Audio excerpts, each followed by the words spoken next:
I want to talk about a movie that takes us back to a simpler time, a fanciful time, a time when VHS ruled, a time when you could, rent a pal.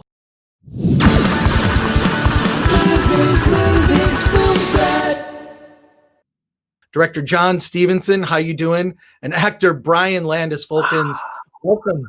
Welcome. How's it going, Chris? Thanks for having us. It's going great. I fell in love with this movie. I used to work at a video store when I was in high school, so this brought back a lot of memories of working in the video store and then also taking home movies to rent.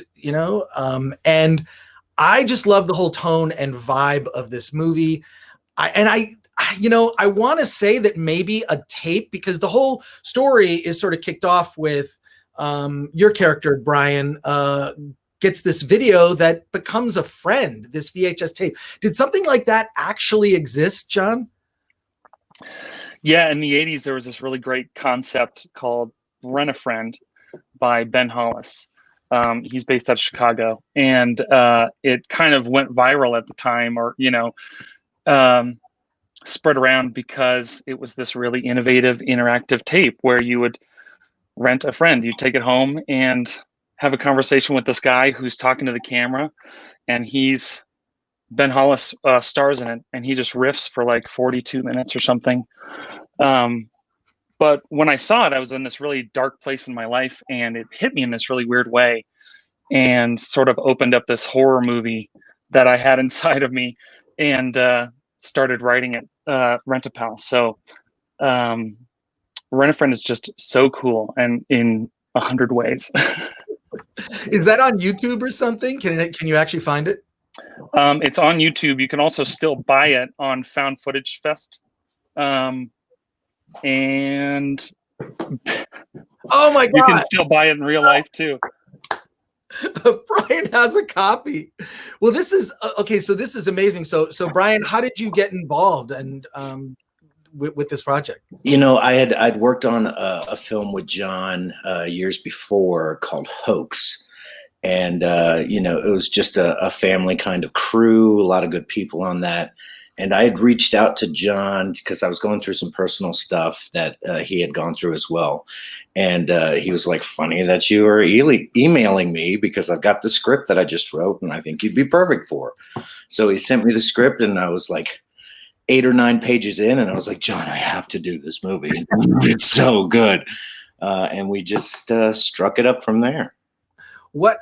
How did Wil Wheaton come to the project? I mean, he really sells that sort of, there's something kind of haunting underneath. I mean, Wil Wheaton is just likable as a person, but then you sort of add this other element. So how'd you get him involved? Yeah. Wil Wheaton really was just kind of a dream casting. And from the beginning, when we had the script, we knew that it had to be someone that we're seeing in a new way. And it'd be cool if we could find someone that was kind of around in the 90s when the movie is set, because, it's like you're bringing them back. And so a lot of sort of thought went into who that was. And we made a list of people, and the first person on the list was Wil Wheaton. And we, through some friends, got hooked up with a great casting director, Robert B.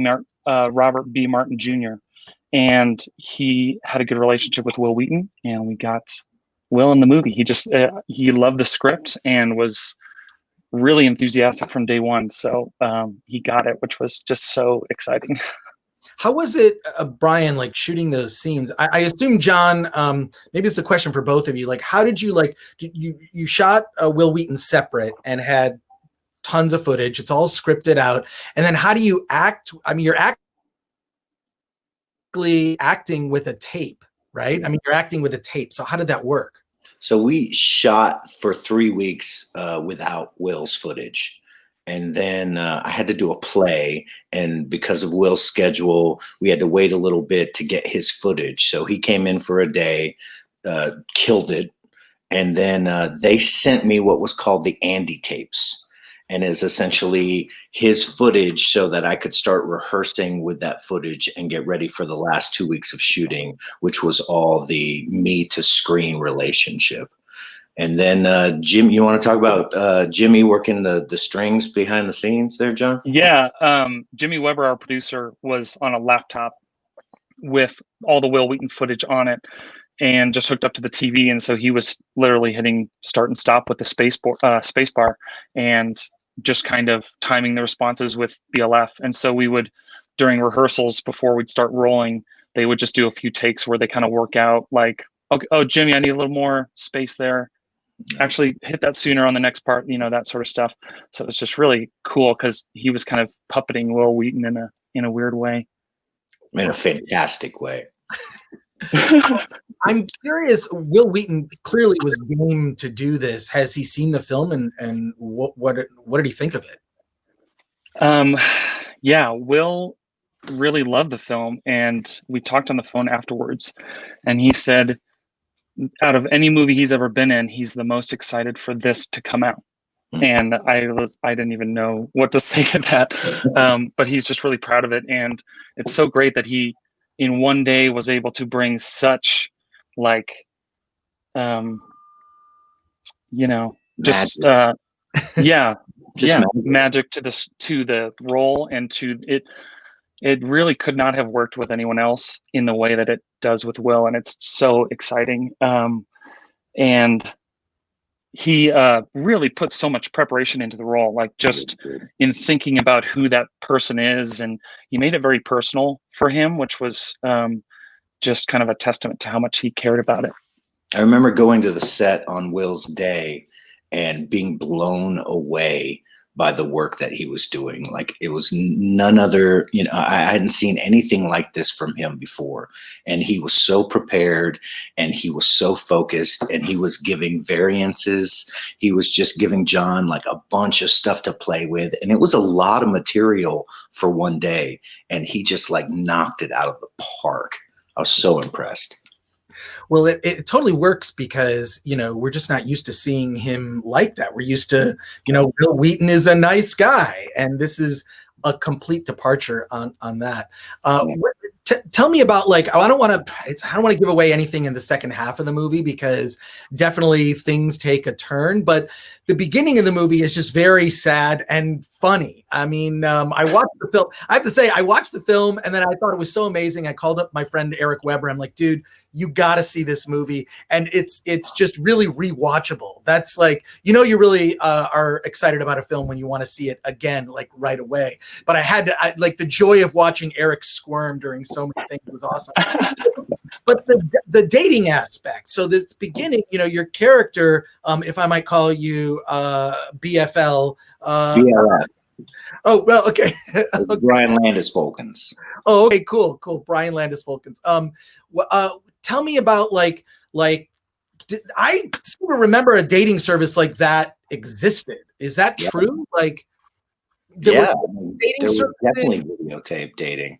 Right, where you would videotape. It was like the early Tinder and all that. Like absolutely. So, Jon, can you talk about like, you know, sort of rediscovering that and how those services worked, and then integrating that into the script? Because it was really detailed. Even the thing with like, I love the charge card thing. I'm so grateful that you noticed that. That detail alone, I don't think I've seen that in a movie. I can't remember seeing it in a movie. It was so awesome. And I don't know, I just loved it. So tell me about those details and how you made all that work. Yeah, you know, when you come up with RentAPal, then the next thought is, well, where do you buy RentAPal? So there was a lot of ideas in the script of like, is it a Blockbuster? Is it a Columbia House where you get 7 tapes all at once and one of them's RentAPal? Or, you know, all these kind of, but we landed on this dating service that would be Video Rendezvous, just because, you know, sort of basing the story more heavily in the dating and the relationship aspect, rather than it just being some normal video service. So, yeah, we came up with Video Rendezvous. We made the signs for it. And, you know, just sort of, I was actually, at the time using dating apps, and so I was just like, okay, I guess you would record a tape and they'd send it to someone who they think would like the tape, and just I think that's how it mostly worked originally. But it seems like a simple simple enough of thing. You just have to wait so long to hear from somebody. I can't imagine how excruciating that would be. And there are montages on YouTube of like old 80s dating profiles that are amazing that I watched right before we shot that day. That informed a lot of what I was doing. Well, Brian, I want to ask you about shooting your dating video, right? You shot a new fresh one to be sent out. Exactly. That was the scene that sells the whole movie to me. That scene was like, it was a holy shit moment. I mean, that's where you earned your acting paycheck, I think, was in that scene, because can you talk about that scene? Because it's so incredible the way you give this, you're just vulnerable. You pour your heart out and then do it again. I mean, there's almost sort of a reflexive nature in acting, perhaps. But tell me about what it was like to do that scene. I mean, it was beautifully written. Okay, so Jon came from a very vulnerable place when he wrote that monologue, and it's something that I connected with immediately when I read the script. And then, preparing that, it's a pretty substantial monologue that is very, very honest. And for me, it was like the quintessential, this is where the audience falls in love with David. Because I think it was important that the audience attach themselves to David in order to be able to go on the journey of the story, so they could really kind of relate to him. And I remember shooting that day, and it was a hard monologue, and I was struggling a little bit. And me and Jon connected, and he was like, "Just relax, you're gonna be fine. It's all good." And I remember taking a breath and just kind of centering myself, and we got this like amazing take. And I think that's the take that they ended up using in the film. That was just, I felt connected to it. I felt like it was from a very real, very honest, very vulnerable place. And I think it just like came together in that moment. Yeah, Jon, can you offer your perspective on that? Yeah. On your brilliant writing, because it did make. I mean, look, that did really make that scene. I mean, it was pretty amazing. Like to see that kind of transformation like happen right, on camera. Thanks. Yeah. So what's funny about that scene is that I am the camera guy in that scene, not the actor. That guy's great. His name's Josh Staub. But I was that camera guy for a long time in my career, where people were doing an interview and I'd have to be like, "Yeah, that was so good, man, but like, can you do it again? Because we can't use it." And so that was just the place I went to when, like, okay, he gives the perfect, obviously he's going to give an embarrassing tape because that's what would happen in a story like this, but maybe he gets the perfect one and then the dude makes him do it again. Instead of a technical issue or something like that. So he was just being a jerk about it. It's so brilliantly written. I mean, where it goes from the most honest, most vulnerable moment to fumbling. He doesn't know who he is. You get that nervousness, that awkwardness, and it sets the movie off. Yeah, and I have to say too, really quick, BLF is just so good. He to circle back on the whole, he called up out of nowhere. We connected on the movie, and he was just one of those people that we knew we would be asking a lot of this actor that had this role. And he was the most committed, the most open-minded, the most like for the love of the game kind of guy. And we knew he was the one. So I am just so proud of BLF because he knocked it out of the park on this one. Well, Brian, you did. I mean, it was just like, it was, to me, that scene, once that scene happens, you're in, you're just, you're along for the ride. Let's talk about the female cast that you brought together, some of the people that were on those dating. And there is that moment where you really feel for Brian's character when he finally sees, you see these sort of ridiculous montage of women that are just not going to work. And then he finds the one and she's a perfect fit. Exactly. Like, tell me about that. In a way, it's almost like the audition process for the dates is kind of like the audition process maybe for film. Can you talk a bit about that?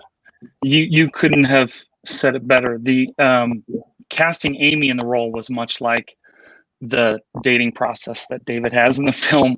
We had gone through so many audition tapes, and we came across hers, and it was just perfect. She just brought the perfect energy, the perfect look, all the things. And so she was from New Jersey. We brought her out to Denver. She didn't know us, but she was really, committed to it, and really kind of like kicks ass in this movie and is strong. We needed someone who wasn't just that meek female, horror trope that you get. So it was really cool to see her like flex her muscles at the end of the movie, and anyway, and BLF and her had really good chemistry too. Yeah, those glasses were even hers.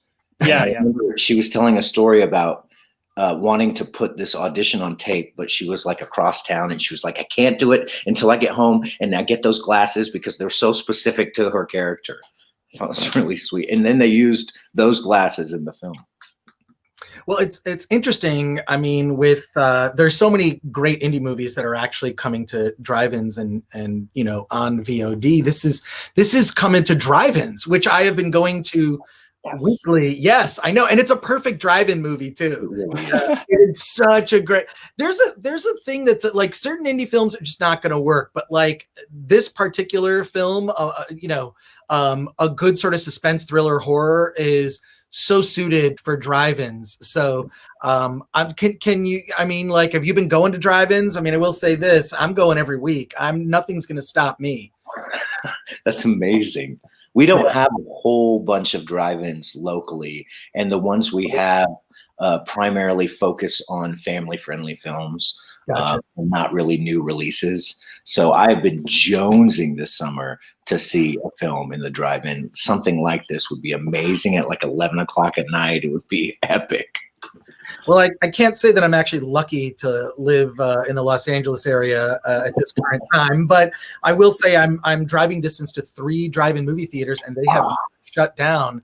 And I've been going every week, and there's a mix of like classic films and new indie movies. So you'll be in very good company when it opens. Tell me about like how audiences have reacted to the film. Have you had an opportunity to see it with an audience, at least before lockdown happened? I haven't had an opportunity to see it with anyone except my family. What? And yeah, I mean, my family really loved it, and we showed it to some close friends, but like, because of everything that happened, we haven't, a lot of people that worked on the movie and who are in the movie haven't seen it. And so it's really exciting that it's going to be in a theater, and, just even for me, like renting it on my Apple TV is still really cool, it's wild. So, yeah. Yeah, and I haven't seen it with an audience either. I'm looking forward to Friday, standing in the back of the theater, just to watch the audience take this movie in, because it's going to be such an enjoyable ride. Oh my God, Brian, you have to like take pictures of that and post. I will. Like, because just you got to disguise yourself a little bit, and then maybe reveal. Who's this creepy guy with the? They won't recognize me. Yeah, they won't recognize. They're like, who's that guy? Well, congratulations on the film, Jon. Brian, RentAPal is fantastic. Just one of my favorite horror films this year. Truly is just fantastic. I also want to thank our sponsor, Storyblocks. Go to storyblocks.com/film threat. You'll be supporting the Film Threat website, and you're supporting this podcast. Storyblocks makes it possible for us to talk to filmmakers every day. Thank you so much, RentAPal. Fantastic work, guys. I can't wait to see. I assume you're going to be working on something else. You're always working on something, right? Okay, good. I suspected. You got to keep this team together, because amazing. Thanks again. I appreciate it. Thank you. Thanks, Chris.